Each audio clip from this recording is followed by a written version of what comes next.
lorsque les pères s'habituent à laisser faire les enfants, lorsque les fils ne tiennent plus compte de leurs paroles, lorsque les maîtres tremblent devant leurs élèves et préfèrent les flatter, lorsque finalement les jeunes méprisent les lois parce qu'ils ne reconnaissent plus au-dessus de l'autorité de rien ni de personne, alors c'est là en toute beauté et toute jeunesse le début de la tyrannie. L'essentiel n'est pas de vivre, mais de bien vivre.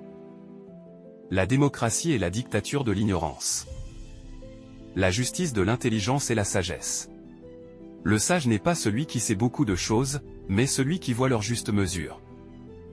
Les maux du corps sont les maux de l'âme, ainsi on ne doit pas chercher à guérir le corps sans chercher à guérir l'âme. Fais preuve de gentillesse envers tous ceux que tu rencontres, leur combat est peut-être plus dur que le tien. La plus grande victoire, c'est la victoire sur soi. L'âme trouve son repos en dormant peu, le cœur dans le peu d'inquiétude et la langue dans le silence. On trouve un héros parmi 100 hommes, un sage parmi 1000 hommes, mais vous ne trouverez pas d'homme accompli même parmi une centaine de milliers d'hommes. La musique donne une âme à nos cœurs et des ailes à la pensée. Le plus grand mal, à part l'injustice, serait que l'auteur de l'injustice ne paie pas la peine de sa faute. L'amour est aveugle. L'homme est le seul des animaux à croire à des dieux. Mourir n'est pas mourir, mes amis, c'est changer. La vie est le combat, ma mort est la victoire. Et cet heureux trépas, des faibles redoutés, n'est qu'un enfantement à l'immortalité. Le sage parle parce qu'il a quelque chose à dire, le fou parce qu'il a à dire quelque chose. On peut aisément pardonner à l'enfant qui a peur de l'obscurité, la vraie tragédie de la vie c'est lorsque les hommes ont peur de la lumière. La connaissance des mots conduit à la connaissance des choses. La nature n'a pas fait chacun de nous semblable à chacun, mais différent d'aptitude, et propre à telle ou telle fonction. Touché par l'amour, tout homme devient poète. Ceux qui sont en mesure de voir au-delà des ombres et des mensonges de leur culture ne seront jamais compris et encore moins crus par les masses. Ceux qui sont trop intelligents pour entrer en politique sont punis en étant gouvernés par ceux qui le sont moins. Celui dont l'âme est heureuse ne ressent pas le poids des ans. On ne peut guérir la partie sans soigner le tout. On ne doit pas soigner le corps séparé de l'âme, et pour que l'esprit et le corps retrouvent la santé, il faut commencer par soigner l'âme. Car c'est une erreur fondamentale des médecins d'aujourd'hui, séparer d'abord l'âme et le corps.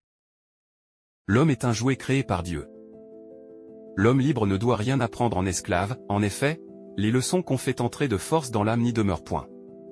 Ainsi donc, n'use pas de violence dans l'éducation des enfants, mais fais en sorte qu'ils s'instruisent en jouant, tu pourras par là mieux discerner les dispositions naturelles de chacun. L'extrême injustice consiste à paraître juste tout en ne l'étant pas. Le premier bien est la santé, le deuxième la beauté, le troisième la richesse. Le corps est le tombeau de l'âme.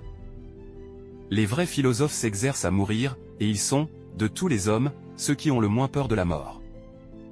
Les yeux de l'esprit ne commencent à être perçants que quand ceux du corps commencent à baisser. La simplicité véritable allie la bonté à la beauté. Le beau, c'est la splendeur du vrai. On peut en savoir plus sur quelqu'un en une heure de jeu qu'en une année de conversation.